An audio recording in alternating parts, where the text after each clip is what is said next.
जय हिंद दोस्तों, मैं रवि तोमर आपके अपने यूट्यूब चैनल लक्ष्य विद रवि में आपका बहुत बहुत स्वागत करता हूं। आशा करता हूं आप सभी अच्छे होंगे, स्वस्थ होंगे, तंदुरुस्त होंगे और बहुत अच्छे से अपने बोर्ड एग्जाम की तैयारी कर रहे होंगे। मेरे प्यारे बच्चों, आज आपका जो चैप्टर है टू स्टोरीज अबाउट फ्लाइंग, दो कहानियां उड़ान के बारे में, उसका आज पार्ट बी है। पार्ट ए यानी कि फर्स्ट पार्ट मैं आपको पहले करा चुका हूं, आज उसका सेकंड पार्ट कराया जाएगा।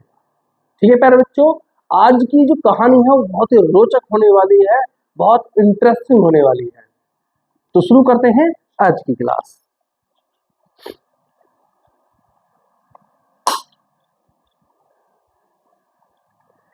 सबसे पहले आज की जो कहानी है इसका नाम है द ब्लैक एरोप्लेन।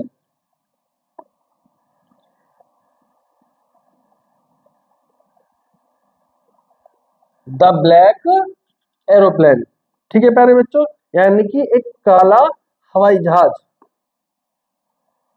एक काला हवाई जहाज। होता क्या है प्यारे बच्चों, एक वायुयान यानी कि एक हवाई जहाज कहां से निकलता है? फ्रांस से निकलता है इंग्लैंड के लिए, और वह रास्ते में भटक जाता है, तूफान में खो जाता है। उसके बाद उसी तूफान में उसे एक अन्य हवाई जहाज मिलता है जो उससे कहता है कि तुम मेरे पीछे पीछे चलो। और क्या करता है, जो ड्राइवर होता है, जो पायलट होता है हवाई जहाज का, वो उस प्लेन के जो ब्लैक प्लेन होता है उसका पीछा करने लगता है और थोड़ी देर में ही आश्चर्यजनक रूप से लैंड कर जाता है। जब वह लैंड करता है, जब वो धरती पर उतर जाता है, तो वह स्टाफ से पूछता है कि एक अन्य जहाज भी तो था। तो उसके स्टाफ वाले कहते हैं ऐसा कोई जहाज नहीं था, आप अकेले थे। तो वह एकदम से आश्चर्य में पड़ जाता है कि ऐसे कैसे संभव है, मेरी उस हवाई जहाज ने मदद की थी, ऐसा कैसे हो सकता है कि मेरे से आगे कोई हवाई जहाज नहीं था। ठीक है प्यारे बच्चों, तो शुरू करते हैं आज की स्टोरी। आपका जो लॉन्ग क्वेश्चन रहेगा ये, तो उसमें आप पहली हेडिंग जो डालेंगे आप इसमें पहले हेडिंग के रूप में डालेंगे the trip to England. The trip to England यानी कि इंग्लैंड की ट्रिप।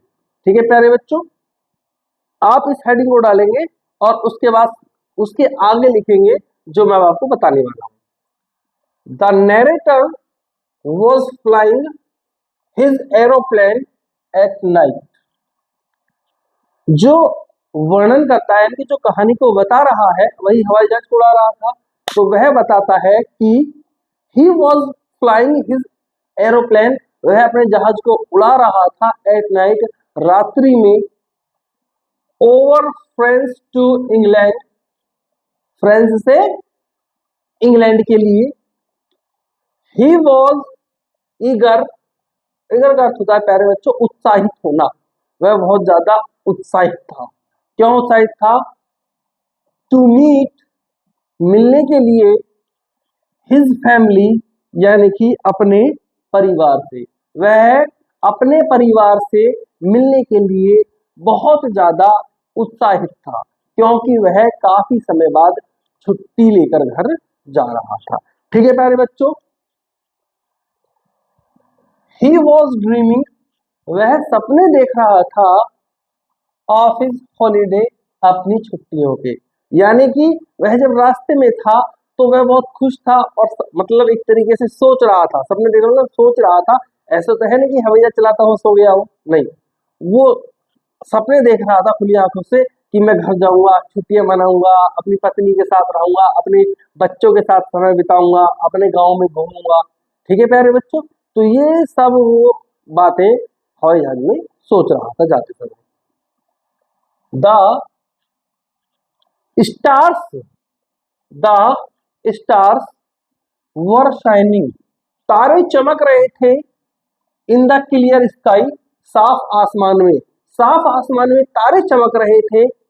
इवन द सिटी यहां तक कि जो शहर था Paris could be seen down blow, यहां तक कि जो फ्रांस शहर था वह भी नीचे बिलो, वो भी आसानी से देखा जा सकता था।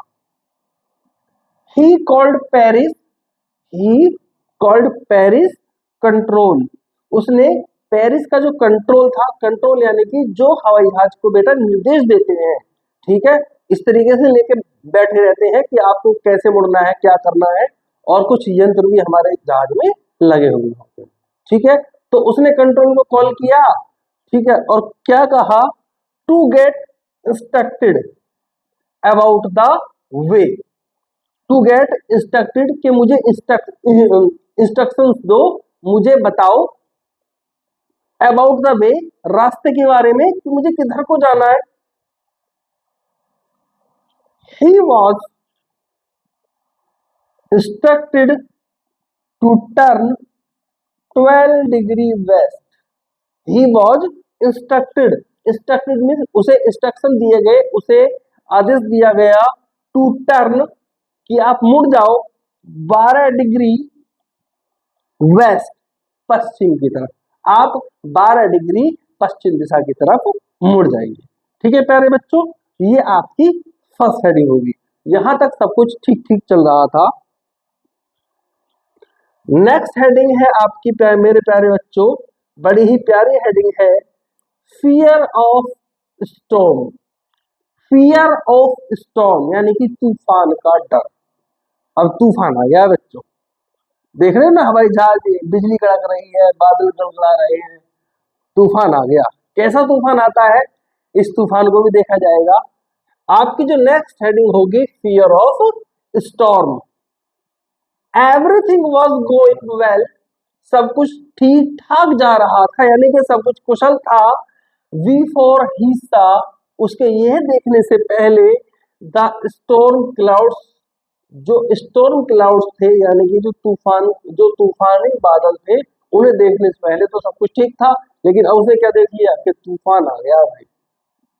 And Paris was about 150 kilometres behind him, और पेरिस उसके पीछे, उससे 150 किलोमीटर पीछे छूट गया था, यानी कि वह बेटा पेरिस फ्रांस की राजधानी है, आप इस चीज को ध्यान रखना।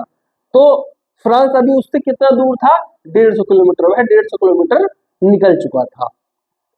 इट वॉज नेचुरल, यह स्वाभाविक था, फॉर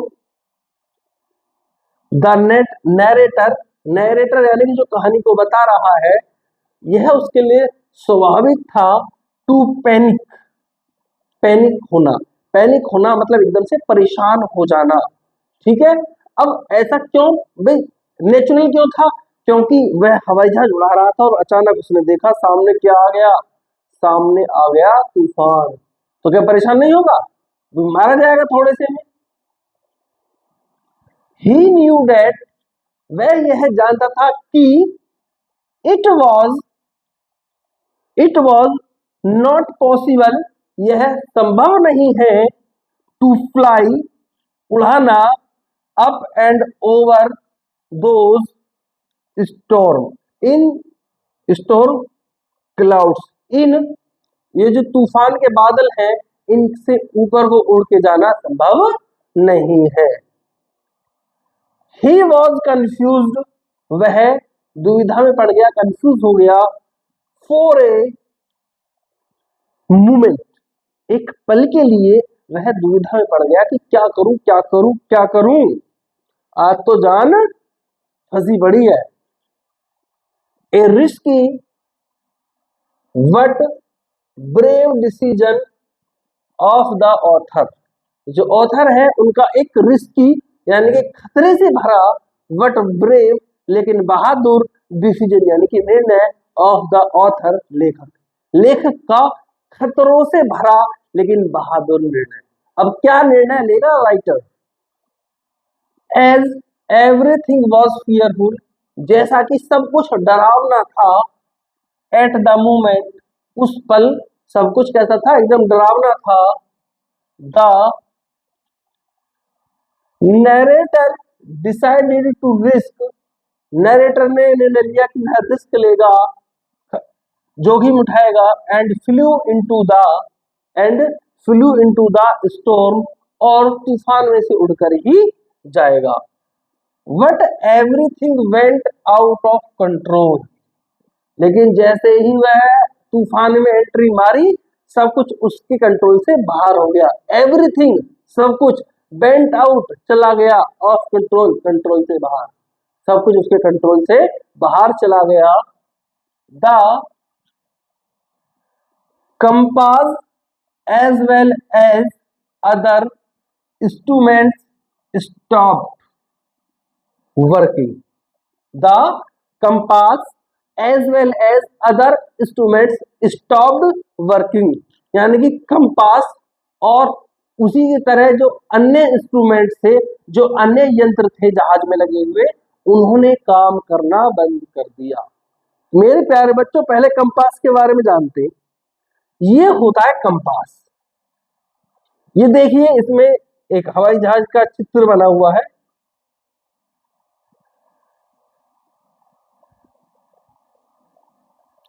ये जो हवाई जहाज बना हुआ है ना, ये जहाज अब इस दिशा में चल रहा है। जब उससे कहा जाएगा नॉर्थ की तरफ मुड़ो, तो ये रहा नॉर्थ। उससे कहा जाएगा वेस्ट की तरफ मुड़ो, तो ये रहा वेस्ट। और कितने डिग्री कहा जाएगा, वो उतने डिग्री पर सेट कर देगा और उसी तरीके से मुड़ेगा। ये जो कंपास होता है, हमें दिशा बताता है हम किस दिशा में जा रहे हैं। ये रहा वेस्ट, ये रहा साउथ, ये रहा ईस्ट, और ये रहा नॉर्थ। ठीक है प्यारे बच्चों, ये हमें दिशा बताता है कंपास। ठीक है, वापस चलते हैं अपनी कहानी पर। कंपास की तरह अन्य जो उपकरण थे, उन्होंने भी काम करना बंद कर दिया। ही वॉज अनेबल, वह असमर्थ था, टू सी आउटसाइड, बाहर देखने में वह असमर्थ था, क्योंकि बाहर तूफान था, कुछ भी दिखाई नहीं दे रहा था। The plane, as the plane was jumping, जो प्लेन था वह जंप कर रहा था। ठीक है प्यारे बच्चों, एंड ट्विस्टिंग, और हिल रहा था, ट्विस्ट कर रहा था, यानी कि ऐसे करके ऊपर नीचे, और फिर कभी इधर कभी इधर कभी इधर कभी इधर, इस तरीके से तूफान में चल रहा था। इन द एयर, हवा में। He tried to contact Paris control, उसने फिर से क्या किया, पेरिस कंट्रोल से संपर्क करने का प्रयास किया, लेकिन सारे इंस्ट्रूमेंट तो खराब हो चुके थे। बट लेकिन कुड नॉट, लेकिन नहीं कर सका, लेकिन वह संपर्क नहीं कर सका। He was lost in the storm, वह तूफान में खो गया। ये कंपास के बारे में मैंने बता दिया बेटो। A black aeroplane appeared, next heading है आपकी, ए ब्लैक एरोप्लेन अपीयर्ड। देख रहे हैं आप ये काला वाला जहाज, ठीक है, और ये रहा हमारा बेचारा पायलट। ये काल्पनिक चित्र है, ठीक है, और इसने देखा अचानक से, अरे हवाई जहाज ये कहां से आ गया। अब वो पहले तो दुखिया, अकेला फंसा हुआ, और जैसे ही दूसरा जहाज देखा तो उसके बेचारे को थोड़ी सी शांति मिली, चलो एक और है, एक से भले दो। काला जहाज के बारे में सुनिए बेटा। अगली हेडिंग है ए ब्लैक, इस चीज को अच्छे से ध्यान रखना, ये हेडिंग लिखना है आपको जो भी आंसर लिखोगे। ए ब्लैक एरोप्लेन अपीयर्ड, ये पूरी हेडिंग लिखेंगे, उसके बाद ही आंसर लिखेंगे आप। सडनली, अचानक से, द नरेटर सॉ, नरेटर ने देखा, यानी कि लेखक ने देखा, अनदर ब्लैक एरोप्लेन, एक दूसरा काला हवाई जहाज देखा। वर्णनकर्ता क्या देखता है, जो हमें कहानी को बता रहे हैं, या जो ऑथर है वो हमें क्या बताते हैं कि मैंने अचानक से एक काला हवाई जहाज देखा इन द स्टॉर्म, तूफान में। By his side without lights, उन्होंने अपने हवाई जहाज की साइड में एक काला जहाज देखा। कैसा? काला हवाई जहाज देखा जिसकी लाइटें भी नहीं बल रही थी। ऑन इट्स विंग्स, उसके पंखों पर। इट सीम्ड, ऐसा प्रतीत हो रहा था, स्ट्रेंज टू हिम, यानी कि ये उसके लिए बहुत ही अजीब लग रहा था कि यार ऐसा भी होता है कि लाइट टाइट कुछ है ही नहीं इसमें।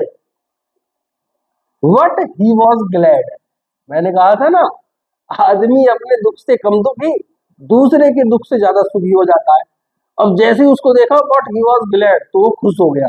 What he was glad to see another person in the storm, लेकिन वह एक दूसरे व्यक्ति को देखकर खुश हुआ कि यह भी तूफान में फंसा हुआ है। द पायलट, जो जहाज को चलाने वाला था, ऑफ अनदर प्लेन, दूसरे जहाज का, वेव्ड एट हिम, उसने उसकी तरफ क्या किया, इस तरीके से हाथ हिलाया। ठीक है प्यारे बच्चों, एंड सिग्नल्ड, और उसे सिग्नल दिया, उसे संकेत दिया, टू फॉलो, कि मुझको फॉलो करो। सो ही डिड दैट, इसीलिए राइटर ने क्या किया, वही किया, उसे फॉलो किया। बिकॉज, क्योंकि he had not have other option except it, उसके पास इसके अलावा कोई अन्य ऑप्शन नहीं है, कोई अन्य विकल्प नहीं है। ठीक है प्यारे बच्चों, ए सेफ लैंडिंग, एक सुरक्षित लैंडिंग हुई, सुरक्षित तरीके से जहाज धरती पे उतरा। कैसे उतरा, यही मजा आएगा प्यारे बच्चों। The narrator flu for half an hour, जो हमारा जो नरेटर था, जो राइटर है, वो लगभग आधे घंटे तक उड़ते रहे। Which was quite strange to him, जो उनके लिए बहुत अजीब था। क्यों था, एज ही हैड फ्यूल, जैसा कि उनके पास फ्यूल, जो जहाज का ईंधन होता है, ओनली फॉर 5 और 10 मिनट्स, उनके पास तो 5 या 10 मिनट का फ्यूल था, तो फिर आधा घंटा कैसे उड़ गया। ही फेल्ट, उन्होंने महसूस किया, फियरफुल, कुछ डरावना। वट सडनली, लेकिन अचानक से, ही सॉ 2 ब्राइट लाइन्स, उन्हें 2 चमकीली लाइनें दिखाई दी। इन फ्रंट ऑफ हिम, अपने जहाज के सामने या अपने सामने। इट वॉज ए रनवे, यह एक रनवे था हवाई जहाज का, जहां पर उतरता है हवाई जहाज। ठीक है प्यारे बच्चों, हवाई पट्टी। He was able to land safely, अब वह सुरक्षित रूप से लैंड करने में समर्थ थे, जहाज को उतारने में समर्थ थे। विच गेव, जिससे उन्हें क्या मिला, विच गेव हिम, जिससे उन्हें क्या मिला, ए साई ऑफ रिलीफ, एक आनंद की या एक आराम की, ठीक है, एक आशा मिली। It was just like a miracle, यह एक मिरेकल के जैसा था, एक चमत्कार के जैसा था। फॉर हिम, उनके लिए। कहा तो वो जान जाने वाली थी और कहा वो सेफली लैंड कर गए, तो यह उनके लिए बहुत ही ज्यादा मिरेकल से भरा हुआ था, चमत्कार से भरा हुआ था। अब क्या होता है, जब लैंड हो जाता है तो सब लोग क्या करते हैं प्यारे बच्चों, उतर जाते हैं, सब बहुत खुश होते हैं कि यार सेफ उतर गए। नेक्स्ट हेडिंग होगी प्यारे बच्चों, द ग्रेटेस्ट सरप्राइज, ये आपकी हेडिंग होगी। ठीक है, the narrator came out from his plane to thank the pilot of the black aeroplane, narrator अपने जहाज से बाहर आया धन्यवाद देने के लिए। किसको धन्यवाद देने के लिए, काले वाले जहाज के पायलट को। ठीक है, व्हाट ही वॉज शॉक्ड, लेकिन वह बहुत ज्यादा शॉक हो गया, एकदम से उसे झटका लगा। To see no one there, कि यहां तो कोई नहीं है, ना जहाज ना जहाज का चालक। He went to control tower, वह कंट्रोल टावर गया। एंड आस्क्ड, और पूछा, the and asked the women, और उस महिला से पूछा जो कंट्रोल में बैठी हुई थी, about the place and the black aeroplane. ठीक है, उस स्थान के बारे में ये पूछा कि भाई कहाँ है वो जहाज, कहाँ उतरा है। ठीक है, हियरिंग हिज वर्ड्स, उसके शब्द सुनने के बाद, द वुमेन laughed, वह महिला हंसने लगी, एंड सेड, और कहा, that there was no other, कि वहां पर कोई नहीं था, एरोप्लेन, वहां पर कोई हवाई जहाज नहीं था, एक्सेप्ट हिज, उसके अलावा, यानी कि तुम्हारे हवाई जहाज के अलावा कोई हवाई जहाज नहीं था। ठीक है, भांग भांग पी का आयो क्या। It was a big surprise, ये वास्तव में एक बहुत बड़ा आश्चर्य था उनके लिए, टू द नैरेटर, नैरेटर के लिए बहुत बड़ा आश्चर्य था। He was dumbfound as he had no explanation for the miracle. He was found dumbfounded, यानी कि इसका मतलब बेटा he was dumbfounded, dumb का मतलब एक तरीके से मूर्ख बन जाना या फूल बन जाना। ठीक है ना, कि अब हम ऐसी बात करते हैं जिसकी होने की संभावना ही नहीं है तो क्या कहेंगे, अरे मूर्ख है तो। जैसे हम कहते हैं अरे मैंने कल आदमी उड़ता हुआ देखा, तो कोई विश्वास करेगा? ऐसी इसकी बात को कोई विश्वास नहीं कर रहा था, महिला उस पर हंस रही थी। As he had no explanation for the miracle, क्योंकि जो आज चमत्कार इसके साथ हुआ था इसकी कोई एक्सप्लेनेशन उसके पास नहीं थी। ठीक है प्यारे बच्चों, तो हमारी लाइफ में भी ऐसा कुछ ना कुछ अवश्य होता है कि जिसको हम एक्सप्लेन नहीं कर पाते, लेकिन हम ही जानते हैं कि यार ऐसा भी हुआ था। ठीक है प्यारे बच्चों, तो उम्मीद करता हूं आज की कहानी आपको बहुत अच्छे से, बहुत ही इंटरेस्टिंग लगी होगी, बहुत अच्छे से समझ में आई होगी। ये आपका चैप्टर का सेकेंड लॉन्ग क्वेश्चन था, और इस चैप्टर में अब आपको सिर्फ मल्टीपल चॉइस क्वेश्चन और शॉर्ट आंसर टाइप क्वेश्चन कराने हैं, वो मैं आपकी नेक्स्ट क्लास में करा दूंगा। ठीक है प्यारे बच्चों, तो मिलते हैं अपनी अगली क्लास में, तब तक के लिए जय हिंद, जय भारत, जय हिंदुस्तान।